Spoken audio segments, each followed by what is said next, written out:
Many thanks for joining us on KTN Prime. Our sign language interpreter at the bottom end of your screen is William Sila. And we'll begin with that shocking story from Eldoret. At least 500 students aged between 12 to 18 years were arrested for engaging in an orgy of sex, alcohol and drugs. The children are found in a nightclub at the Rift Valley town of Eldoret. Ian Wafula is working on this story, and of course when he's done we'll bring it to you. Some shocking revelations there from Eldoret. Now, Kenya and Tanzania have agreed to scale up cooperation in the war against terror, drug trafficking and poaching. President Uhuru Kenyatta and President Kenya-Tanzania, who held bilateral talks at State House in Nairobi, affirmed the commitment of the two countries in curbing the vices. The two presidents have also agreed to forge closer ties in trade and economic development. Take a look.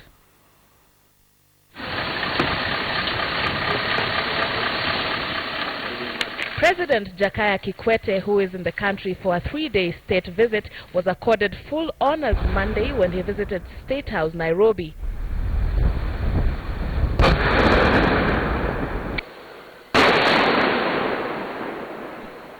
Complete with a 21-gun salute, Kikwete was received by President Uhuru Kenyatta alongside cabinet secretaries, holding talks on matters that touch on the welfare of both countries. On counter-terrorism efforts, President Kenyatta said they must continue to address the catalytic factors that fuel radicalization of children and the youth. He cited creation of jobs for the youth, promoting education, ensuring equity in the distribution of national wealth, and public participation in decision-making as some of the initiatives that would help to eliminate terrorism.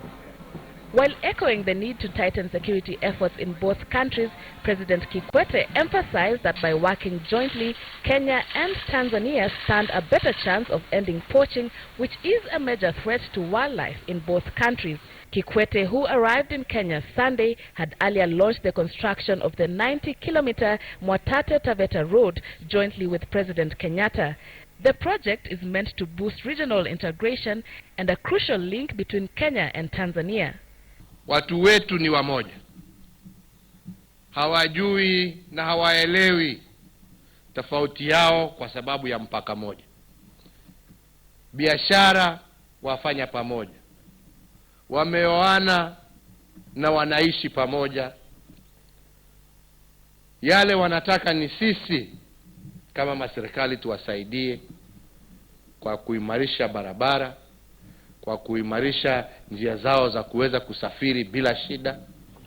Rais alikuwa ananiambia ilikuwa anachukua 14 hours kutoka Voi mpaka Arusha. Lakini barabara hii ikikamilika, safari hiyo itakuwa fupi sana, itachukua muda usiozidi saa 2.5. The two leaders observed that Kenya and Tanzania continue to make progress within the framework of the Joint Commission for Cooperation, a commission that has enhanced cooperation in areas of mutual benefit, including immigration, security, public service, infrastructure, agriculture, environment, trade and investment, health and education, among other areas. Sharon Momanyi, KTN News.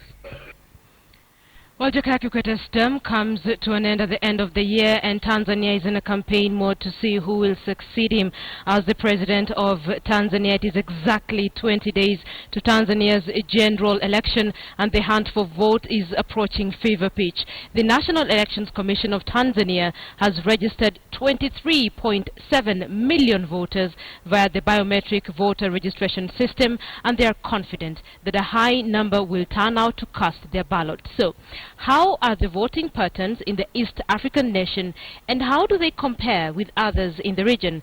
KTN's political editor Ben Kitili takes an in-depth look at Tanzania's voting culture. Pollsters have predicted a high voter turnout in the October 25th general election, with the National Elections Commission having registered over 23 million voters ahead of the polls. A high voter turnout would present an interesting scenario, especially in the presidential race in Tanzania, a country with peculiar voting patterns.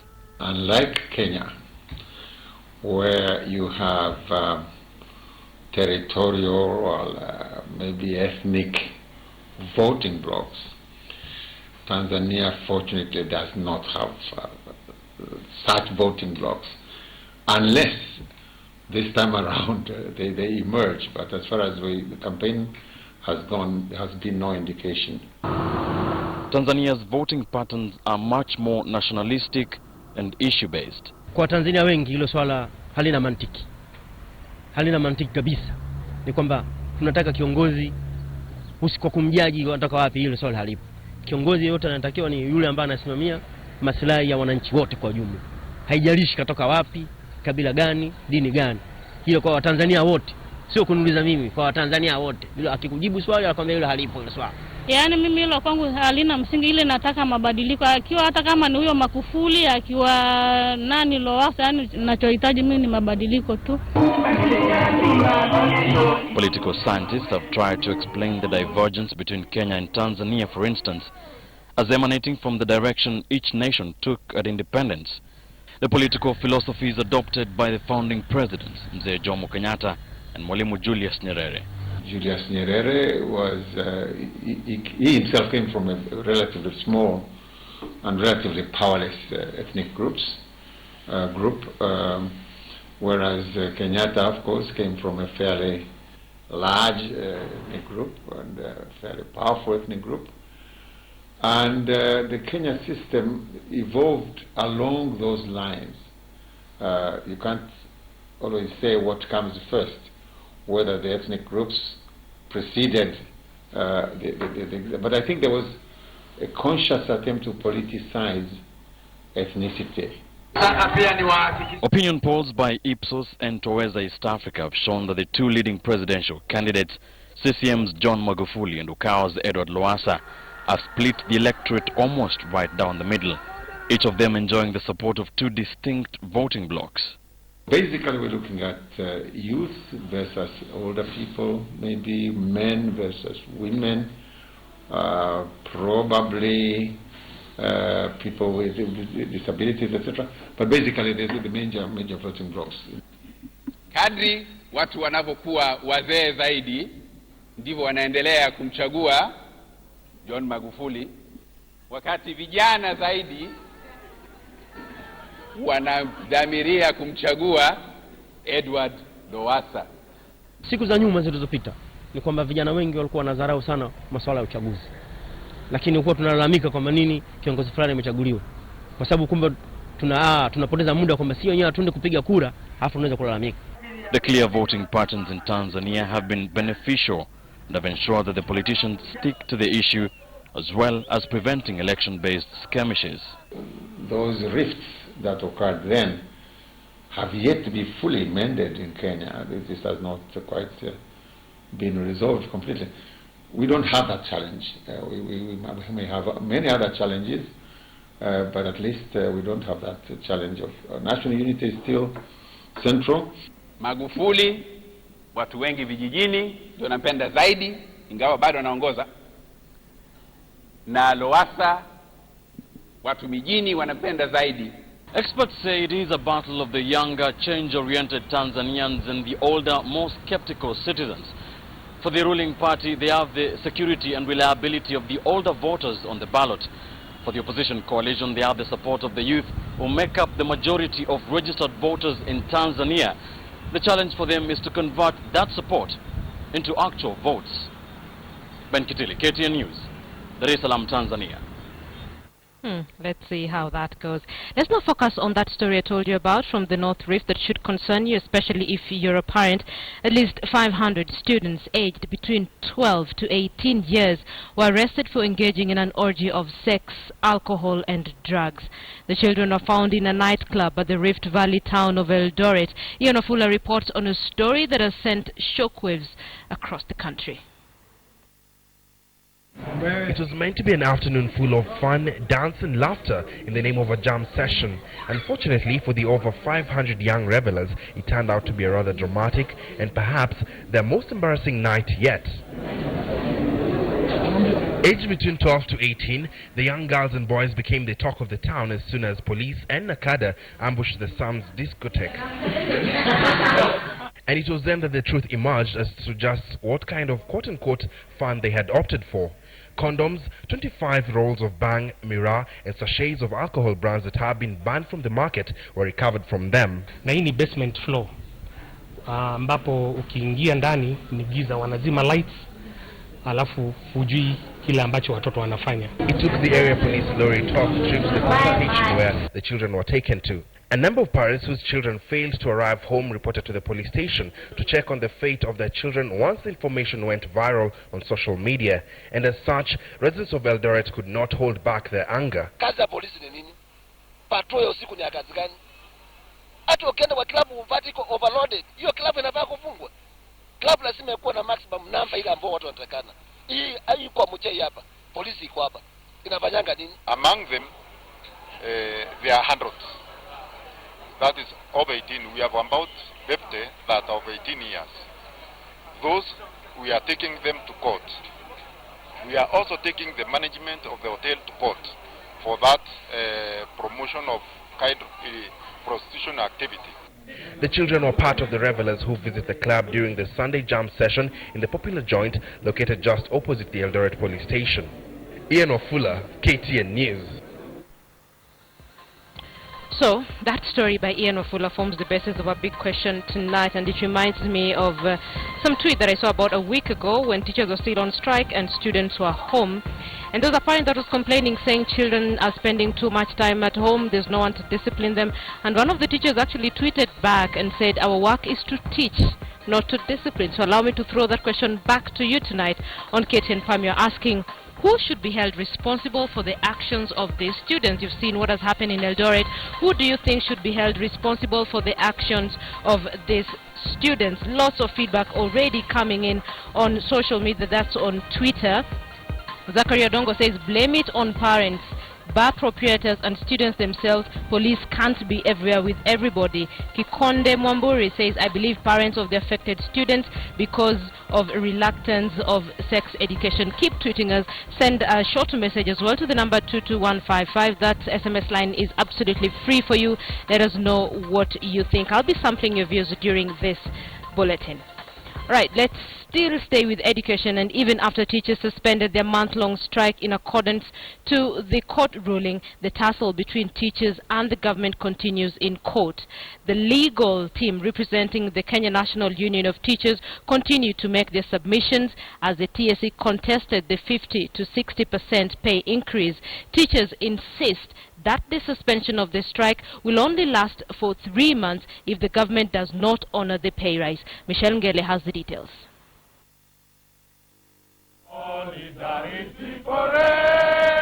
After 5 weeks of a strike that paralyzed learning in the country, teachers returned to class to the relief of millions of students amid anxiety over the fate ill-prepared national examination candidates. And even as teachers suspend their strike in accordance to the Aboda ruling, NAT Secretary General Wilson Sossion said that teachers will pitch tent at the court to fight the TSC appeal that seeks to reverse the 50 to 60% pay increase. The proceedings of that appeal continued today, with the legal team representing the Kenya National Union of Teachers responding to submissions given by the Teachers Service Commission, the Salaries and Remuneration Commission, and Attorney General Githu Muigai in previous hearings. NAT lawyer John Baluko addressed the claim by the government that it is impossible to implement a salary increment because it was not factored in the budget. Lord, no good reason has been given by the Attorney General why the award cannot be settled if it was indeed an unforeseen event. That it was not they did not foresee it, therefore they could not have budgeted for it. NAT lawyer Kioko Kilukumi responded to a submission by the Attorney General that Justice Dumanderi, who handed teachers the salary increase, had usurped the role of the SRC, which had earlier advised the Teachers Service Commission not to implement the 50 to 60% increment. SRC has given TSC advice. That advice will be used by the employer and must be disclosed to the trade unions to inform them in the negotiation process. And even after teachers suspended their strike to pave way for dialogue, the government has ruled out any pay increment, with Deputy President William Ruto asking teachers to respect the mandate of the Salaries and Remuneration Commission, which had earlier stated that teachers' salaries are already harmonized with those of other public servants. The hearing will continue tomorrow, the 6th of October, with submissions from the legal team representing the Kenya Union of Post-Primary Education Teachers. Michelle Ngele, KTN News. The East African Legislative Assembly began its sitting in Nairobi today. The plenary, which will take place up to October 15th, has on top of its agenda a special sitting that is expected to be addressed by President Uhuru Kenyatta. 3 key bills on the cards at the IALA meeting are the EAC Forestry and Management Protection Bill 2015, the EAC Electronic Transactions Bill 2014, and the EAC Disaster Risk Reduction and Management Bill 2015. The Assembly is also expected to debate on and pass key pieces of legislation, adopt reports and pose questions to the Council of Ministers. The 2-week session will be presided over by the Speaker, Daniel Fred Kidega. The involvement of East African in the process of our legislation and integration is fundamental, because our integration is people-centered and private sector led. Ladies and gentlemen, since my accession to the speakership in November 2014, the Assembly has made tremendous progress. We have passed a total of 7 bills, 7 resolutions, and adopted 13 reports from the various committees of the Assembly. We have also received 2 petitions that are currently under review. The Assembly is thus very much on track and doing exactly what the East Africans expect of it. So tonight on KTN Prime, we're focusing our attention on the 500 students aged between 12 and 18 years who are arrested for engaging in an orgy of sex, alcohol and drugs in Eldoret. So we're asking you who you think, in your view, who should be held responsible for the actions of these students. John Kwanya says religious people who have failed to teach morals, they love the church, and pastors must take care of their morality. Annette says the parents should be held responsible since the teachers are on strike. The teachers too have a role to play. Joshua Otiende says parents need to take responsibility for their God-given role. Teachers are meant to teach, not to bring up children. Ted Malanda says teenage madness will always be there. In 1975, girls from a senior Eldoret school were arrested in a Nakuru club, basically saying this is not the first time that we are seeing this. Wasabi Millian says we are all to blame. Remember a time when kids were community's responsibility and not just parents' responsibility. I remember that time when even my neighbor would beat me up for doing something. Ivan Sogaro says teachers' work is to cover the syllabus. Let Uhuru and Ruto discipline them now that they have the salaries. Duncan Kirogo says parents should be held responsible for the actions of those students since they are under their care.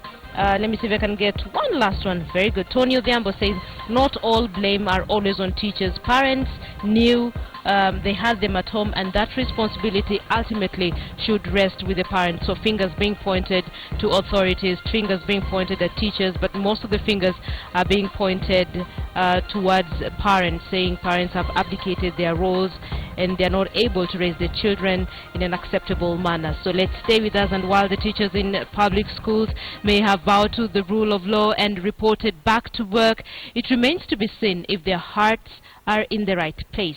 And as Zinzi Kibiku found out when she visited various schools in Nairobi, it will take more than a court order to get a teacher to teach.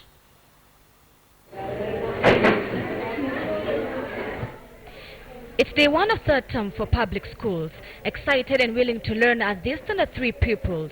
Only there's no teacher in class. They form small groups and share the little academic knowledge they have. And in this same primary school is an active Standard 8 English class taking place. Although we have been reversing, but we still need our teachers to help us. The other pupils in private school are going to do the same KCP that you're going to do, so it won't be fair. Them, they will pass, but for us, it won't. It's like we won't pass like them.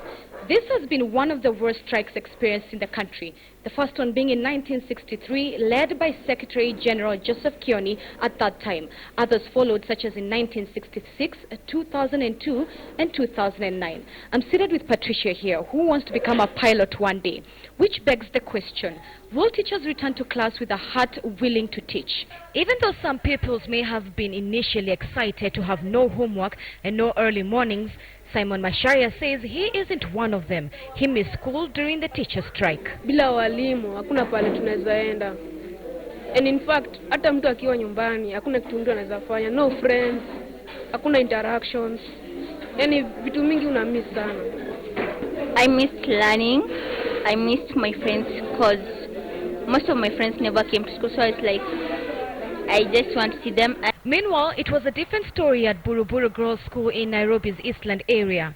Parents were turned away with their children when they brought them back to school. In a letter given to them upon arrival, the school's administration said they had suspended the students for failing to report to school a week earlier. Part of the letter says, your daughter has been suspended from school due to missing class for 1 week. She is expected to appear before the disciplinary panel on Monday. You must further show cause why the school should retain your daughter. One parent says the school administration had claimed it sent out text messages asking parents to ensure their children returned to school last Wednesday, a message the parent says she did not receive. We were many parents there. We tried to convince her, but she could not listen to us. So we were wondering, because the president said we take our children home. We took our children home. And today, after the strike was over, we brought back our children. Yeah. Attempts to reach the administration failed. Ironically, today is World Teachers' Day, a day marked in about 100 countries. It seeks to commemorate teacher organizations and ensure that teachers fulfill the needs of future generations. Will Kenya's generation needs be met by these same teachers? Zinzi Kibiku, KTN News.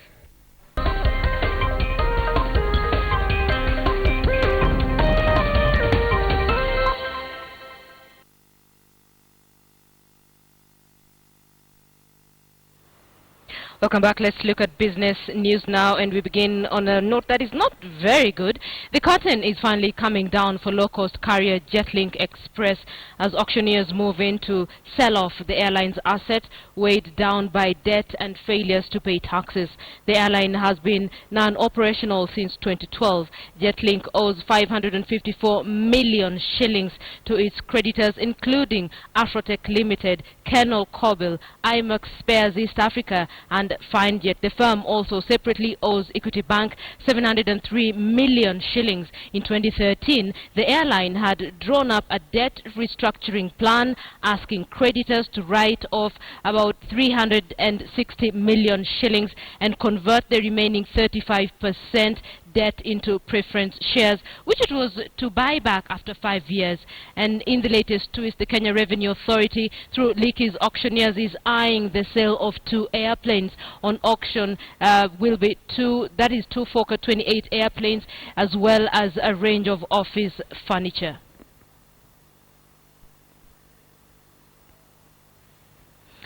Now, the Kenya Revenue Authority collects 95% of the country's ordinary revenue, but the taxman has come under increased pressure owing to rising demand for funds to finance the country's ambitious projects. And now KRA is changing its tack as it seeks greater tax collection. Adelaide Changole tells us more. The country's narrow tax base, made up primarily of corporate taxpayers, has long been a source of concern for analysts who say the government kept going back to the same beleaguered taxpayers to fund its ever-ambitious growth plans and left a large swathe of the economy to go scot-free. What we are not succeeding in doing is widening our tax net. We continue with the same taxpayers over and over and over again. But with the state now ramping up the ante on its projects and unveiling plans to fund projects like the 2.3 trillion shilling LAPSET project, the 327 billion shilling standard gauge railway, the expansion of the country's power generation and distribution system, and the expansion of the country's road network have put increased pressure on the taxman to mobilize more revenues. Within the next 3 years, it is forecast that KRA will require to collect 5.256 billion. And now the taxman is finally stepping out of its comfort zone. Speaking during the launch of the 2015 Taxpayer Month, KRA says it will be widening the tax net, raising the number of active taxpayers from the current 1.6 million to 4 million by 2018. And the taxman will be looking at some of the more lucrative but opaque sectors of the economy for these new customers, such as the more than 700,000 border taxi operators, 1 million small-scale farmers, 2.7 million small medium enterprise business operators, and of course more than 100,000 individual landlords. KRA has already rolled out a campaign giving tax amnesty to landlords who have defaulted on paying rental tax, a move it says will net 3 billion shillings in revenue. But to attract and keep these new taxpayers, KRA is undertaking a change management program to transform itself from a militant enforcer to a more amiable partner to taxpayers. The KRA of yesteryears is gone, and we now have an authority that is open, responsive, and committed to trade facilitation. The taxman will also enhance the use of technology to make tax compliance easier and also eliminate corruption, which still tops the list of impediments hindering KRA from meeting its targets. We believe that by providing greater convenience to taxpayers, more and more taxpayers will really come forward to contribute their fair share. The Taxpayers' Month will culminate in the naming of the country's most distinguished taxpayers later this month. Safaricom has held the title of the largest taxpayer for the last 7 years. Adelaide Changole, KTN Business. The rising population in most of African countries has seen the sizes of arable land reduce significantly and put more pressure on governments as they try to feed their people. But the introduction of mushroom cultivation is expected to improve livelihoods by curbing food insecurity and poverty in East Africa. On this week's episode of The Next Frontier, Philip Keitany visited a mushroom farmer in Kigali, Rwanda, and tells us of the many business opportunities farmers and indeed entrepreneurs are lining to take advantage of. Take a look.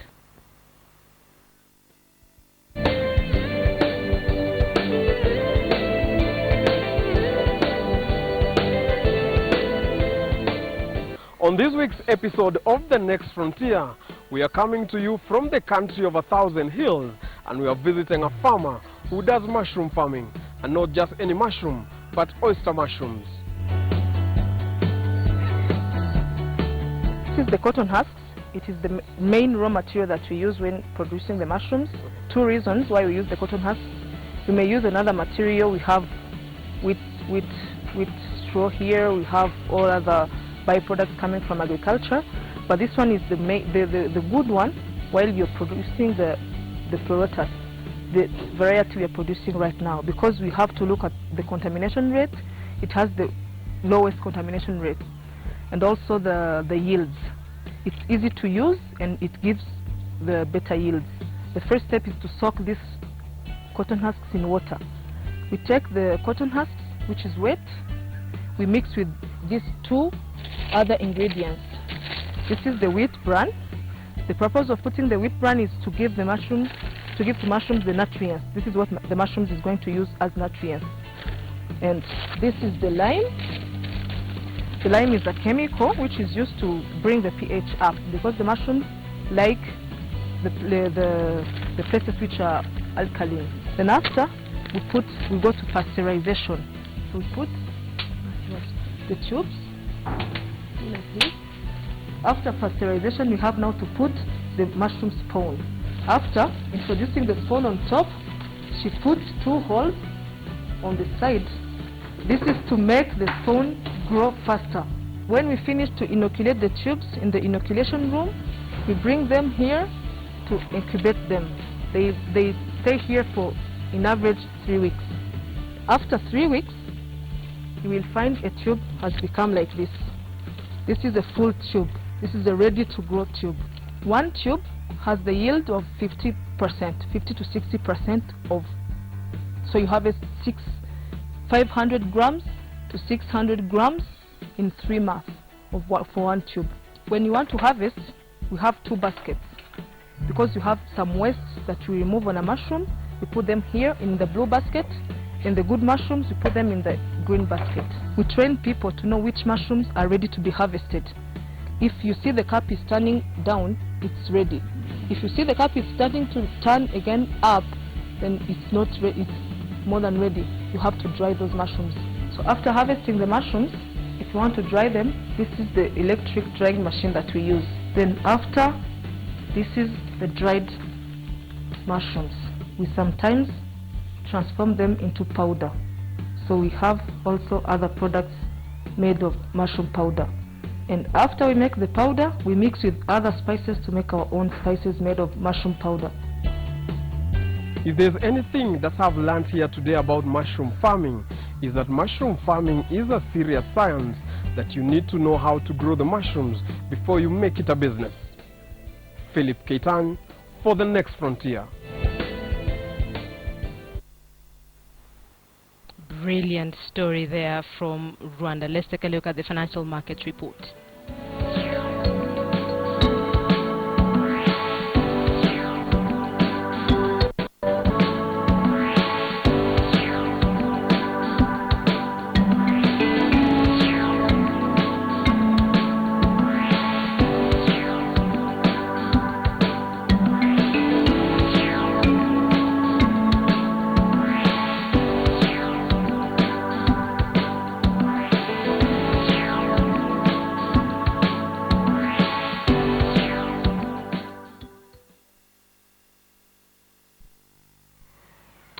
Welcome back. Thank you for staying with us. Let's take a look at sports news now.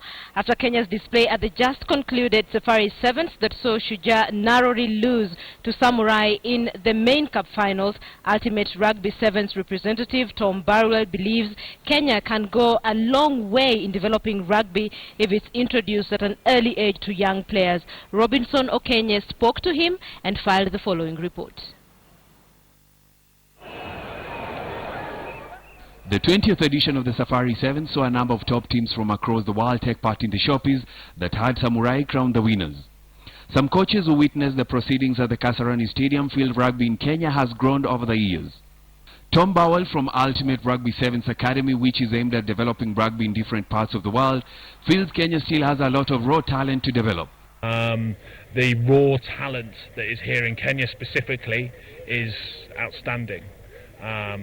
I know that a former national team coach, Mike Friday, will say exactly the same thing. And hopefully with a little bit of extra coaching and development in certain areas, we're now doing in schools, colleges, universities and tier 2 clubs.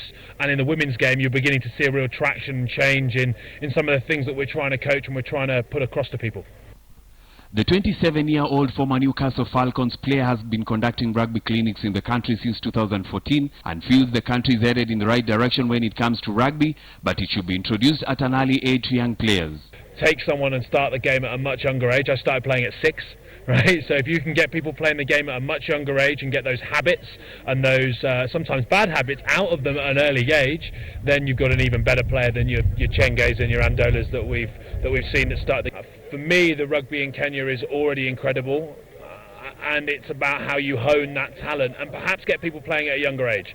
Bowell, who has been working with coaches and selected rugby players in the country, feels the interest in rugby has grown over the years due to the popularity and good performances of the Kenyan teams. There's more interest now in the game than there was 2 years ago, and I mean that from a wider spectrum. It's not just sevens and about the World Series and about the top of the game. There's more interest in the game in general, from people that are going to watch the Kenya 15s team through to people interested in developing the game in schools and universities. Bowell hopes the clinics he has conducted will give his students a chance to understand what it takes to play rugby sevens at the highest level and put them on the path to success. Robinson Okenye, KTN Sports. From rugby, let's look at football. A section of Sport Pesa Premier League coaches want more voice in the Football Kenya Federation elections. The lead coaches met at a Nairobi hotel to break their silence on the forthcoming FKF elections. They believe as stakeholders of the game, they deserve to be heard. Today we decided as coaches to speak in one voice. That when you want to do something, you do as a family, and and the coach's family, we came together today and all coaches decided that we need change.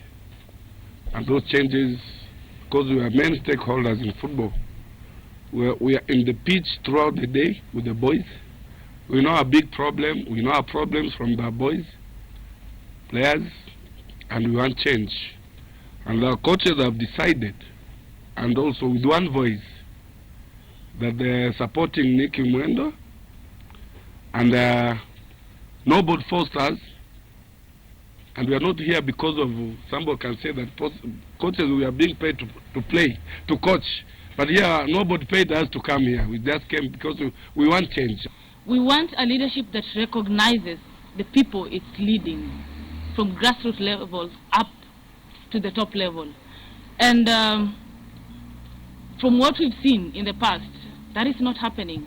And that's why, like one coach said earlier today, he has lost one of his players in crime and criminal activities. It is happening every day. A lot of players are being killed. Why is that? We need someone who can save the game. All right, thank you for staying with KTN Prime. We're almost done, but before we go, let's remind you of our big question tonight. We're focusing on that story from Eldoret, where at least 500 students aged between 12 to 18 were arrested for engaging in an orgy of sex, alcohol, and drugs. So tonight on KTN Prime, we're asking you who exactly you think should be blamed for this, who should be held responsible for this. We'll have the poll results on your screen in just a few minutes. Peter Ndivo says, blame your government for banning serious punishment to kids. We were flogged for bad behavior back then. King Kahoria says parents are mostly at work and the stress that affects their judgment may allow their children to do immoral stuff. Emilio says parents are to blame. It's sad as these children's parents are the middle-aged generation that has simply refused to grow up. George Ayeko says both society, school and religious institutions have had a hand in shaping these children. Let me see if I can get a few more before we wind this up. Yeah, there we go. Felix Andove says, train up a child in the way he should go, and when he is old, he will not depart from it. Hold on, just Eric Cyrus says everyone is to blame because it's adults who sold the drugs to the children. Wycliffe Mugendi says the parent, if your son comes home and you call him Baba and it's an expulsion case. Just some of your feedback on our big question tonight. Who exactly do you think should be held responsible for the actions of the students who were arrested in Eldoret? And it is on that note that we leave it on KTN Prime. We thank you so much for watching. On behalf of William Sila and myself, have a good night. I'm Linda Ogutu.